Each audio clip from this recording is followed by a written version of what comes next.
वैसे तो robotic surgery बहुत आम बात हो चुकी है, लेकिन एम्स में रोबोटिक सर्जरी का एक ऐसा प्रयास किया जा रहा है जिसमें डॉक्टरों को जो है वो सिखाया जाएगा और वो जो सीखेंगे वो फिर आम लोगों को फ़ायदा पहुंचाएगा। वो कैसे और एम्स में किस तरीके से इसकी शुरुआत हुई है, इस पर बात करने के लिए डॉक्टर मीनू वाजपेयी आइए सीधे बात करते हैं। सर, जैसा मैंने कहा, रोबोटिक सर्जरी अब तो बहुत आम बात हो गई है, हालांकि आम लोगों की पहुंच से बाहर है, लेकिन एम्स में ये शुरुआत होने जा रही है कि यहाँ से अब प्रशिक्षण दिया जाएगा। ये कितनी इम्पॉर्टेंट है और इसके बाद से आगे किस तरीके से बढ़ेंगे? आपने बिल्कुल ठीक कहा, रोबोटिक सर्जरी अब एक आम बात हो गई है। यूरोप, यूनाइटेड स्टेट्स में तो कोई ऐसा हॉस्पिटल नहीं है जहाँ कई रोबो ना हो, क्योंकि जितनी तरह की सर्जरीज़ हैं और उन सब में ही रोबोटिक का अपना रोल है। एक ही जो चीज़ हमेशा कम रही वो थी इन ट्रेनिंग के मॉड्यूल्स। ट्रेनिंग के स्ट्रक्चर ट्रेनिंग की एक बहुत बड़ा लैग टाइम था, वो नहीं होती थी। जिसको अपॉर्चुनिटी मिलती थी अपने पर्सनल रिसोर्सेज से वो लोग जाते थे, सीख के आ जाते थे, इसलिए वो इतनी तेज़ी से फैल नहीं पा रही थी रोबोटिक की शिक्षा जितनी की इसकी ज़रूरत ख़ास तौर से हमारी कंट्री को है। और इसलिए ये जो माध्यम हमने बनाया है, इसमें एक स्ट्रक्चर ट्रेनिंग होगी प्रतिबद्ध तरीके से, स्टेप बाय स्टेप। सारे डॉक्टर्स जो हैं, जो ट्रेनिंग सर्जरी इसमें जिनमें इन्वॉल्व हैं, वो आके ट्रेनिंग लेंगे यंग लेवल पे, और उनकी असेसमेंट होगा कितना उन्होंने सीखा, और बेंच मार्क होंगे कि उनको कहाँ तक जाना होगा, नोवाइस से लेके एक्सपर्ट तक। इसमें ये एक कहलाता है फॉर्मेटिव असेसमेंट। इस पर कई डोमेन्स होती हैं, इसमें माइलस्टोन्स होते हैं, इसमें परफॉर्मेंस लेवल्स होते हैं। ये हमारी इस ट्रेनिंग सेंटर की विशिष्ट बात होगी, ताकि जो बच्चे तो जो प्रशिक्षण लेने आएंगे, क्या वो बाहर से होंगे, कोई एग्ज़ाम देना होगा, या इंटरनल ही स्टूडेंट्स प्रशिक्षित होंगे? जो बच्चे हमारे यहाँ ट्रेनिंग लेते हैं all India institute of medical sciences में, या बाहर भी जो लोग सर्जिकल ट्रेनिंग में लेते हैं, वो ऑलरेडी बहुत टफ एग्ज़ाम लेके ही सिलेक्ट हो चुके होते हैं। उनकी एलिजिबिलिटी इस ट्रेनिंग के लिए होती ही है, उसके लिए अलग से कोई उनको एग्ज़ाम लेने की ज़रूरत नहीं है।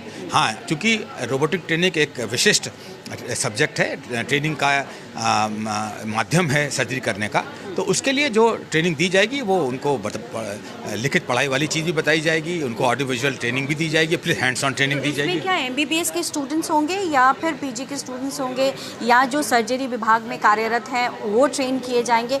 क्योंकि जाहिर तौर पर रोबोटिक सर्जरी का जब प्रयोग होता है तो वो ऑपरेशन के समय को थोड़ा कम करता है, तो ऐसे में कितने स्टूडेंट्स होंगे, और क्या आप लोग इसको बाहर भी एक्सटेंड कर रहे हैं, एक स्किल सेंटर बना रहे हैं कुछ? तो अभी जो जैसा कि आपने कहा, स्किल सेंटर बना रहे हैं कुछ? तो अभी जो जैसा कि आपने कहा कि अभी तो यह लॉन्च यहाँ पे हुआ है। हमारे यहाँ पहले से भी रोबो हैं डिपार्टमेंट्स में और सर्जरी होती भी हैं। एक व्यापक रूप से सारे ही डिपार्टमेंट्स में ट्रेनिंग के लिए सारे रेजिडेंट्स को ये एक कैलेंडर के रूप में दिया जाएगा कि सबके लिए टाइम स्लॉट्स होंगे, सब लोग आएंगे, ट्रेनिंग करेंगे। तो ये सभी के लिए होगा, जितने भी सर्जिकल रेजिडेंट हैं, जो भी चाहेगा। बल्कि हम लोग प्रोएक्टिवली, मैं डीन एकेडमिक्स हूँ, मैं इसमें करिकुलम में इस चीज़ को फैक्टर इन करूँगा कि सारी डिपार्टमेंट में ये लोग सीख के बच्चे यहाँ से जाएँ, क्योंकि हमारा जो ऑल इंडिया इंस्टीट्यूट है हमेशा से उन सर्जन्स को जो ट्रेन करता है वो बाहर जाके टीचर बनते हैं। तो इसलिए हम नहीं चाहेंगे कि ये किसी विशिष्ट ग्रुप के लिए हो, सारी सर्जरी में इस चीज़ का इस्तेमाल होगा। और जो नंबर ऑफ़ डेज़, जैसे आपने पूछा कि नंबर ऑफ़ डेज़ सर्जरी के कम हो जाते हैं जब लेप्रोस्कोपी या रोबोटिक होती है। नहीं, क्या कोई स्किल सेंटर और भी आप लोग बढ़ा रहे हैं? तो स्किल सेंटर जो ये वाला है अभी तो हमारे इंस्टीट्यूट के लिए होगा, धीरे धीरे हम और लोगों के लिए भी विचार करेंगे। डॉक्टर श्रीनिवास हमारे डायरेक्टर इस पर विचार कर रहे हैं। देश में हमारे स्वास्थ्य मंत्री डॉक्टर मनसुख मांडविया जी ने एक बहुत बड़े नेशनल स्किल सेंटर की परिकल्पना करी थी, और 6 महीने के अंदर ही उन्होंने उससे क्लियर कर दिया। पहला होगा सर सेंटर जहां पे इस तरीके से रोबोटिक की पढ़ाई, एक तरीके से प्रशिक्षण दिया जा रहा है सरकारी अस्पताल सेंटर में। देखिए, सेट फैसिलिटी अपने आप में 5 साल से कार्यरत है सिमुलेशन बेस्ड ट्रेनिंग के लिए, और मैं समझता हूँ कि सेट फैसिलिटी इंडिया के कुछ बड़े संस्थानों में से एक है, और भी 2-3 संस्थान कितने हजार ट्रेंड होंगे? ट्रेन हमारे यहाँ तो इस समय 1000 ट्रेन होंगे, तो लगातार ट्रेनिंग शुरू ही हो जाएगी, तो निरंतर चलेगी, इसमें कोई लिमिट तो होगी। बाहर के सरकारी अस्पताल जैसे मान लीजिए सफदरजंग आरएमएल है, तो वहाँ से कोई प्रशिक्षण लेना चाहे यहाँ आकर ले सकता है? मैं इस समय ये नहीं बता पाऊँगा, क्योंकि पहले हम लोग अपना देख लें, वर्कलोड देख लें, और ट्रेनिंग की पीरियड कितना सबसे उपयुक्त होता है हमारे बच्चों के लिए, पहले वो देख लें। और उसके बाद अगर हम इसमें समय निकल पाता है तो हम ज़रूर इस चीज़ पे, हमारे डायरेक्टर जैसे मैंने कहा, इस पे हम लोग विचार कर रहे हैं। और अगर ज़रूरत होगी तो हम और रोबो भी इंस्टॉल करेंगे सेट फैसिलिटी में, सेट फैसिलिटी को बढ़ाएंगे भी, हो सका तो हम झज्जर में भी ले जाएँ।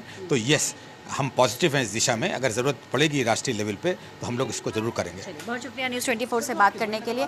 तो एक बड़ा प्रयास है और इस सेंटर को बनाने का सबसे बड़ा उद्देश्य ये है कि जो रोबोटिक की पढ़ाई होती है वो पढ़ाई लोगों को बाहर करना पड़ता है, बाहर जाकर करना पड़ता है, लेकिन खुद देश में एम्स जैसे प्रीमियर इंस्टीट्यूट में कोशिश ये की जा रही है कि यहाँ पर ही स्टूडेंट्स को वो प्रशिक्षण दिया जाए ताकि देश में ही इस तरीके के जो रोबोटिक सर्जरी है उसका इस्तेमाल ज़्यादा हो और इसका फ़ायदा सीधे लोगों तक पहुँचे। कैमरा पर्सन अजय के साथ पल्लवी झा, दिल्ली, न्यूज़ 24। नमस्कार, मैं हूं मानक गुप्ता। अगर आपको हमारा ये वीडियो पसंद आया हो तो इसे लाइक और शेयर जरूर करें और हाँ, हमें सब्सक्राइब और फॉलो करना ना भूलें ताकि आप देश और दुनिया की कोई खबर मिस ना करें। तो जुड़े रहिए हमारे साथ और देखते रहिए न्यूज़ 24।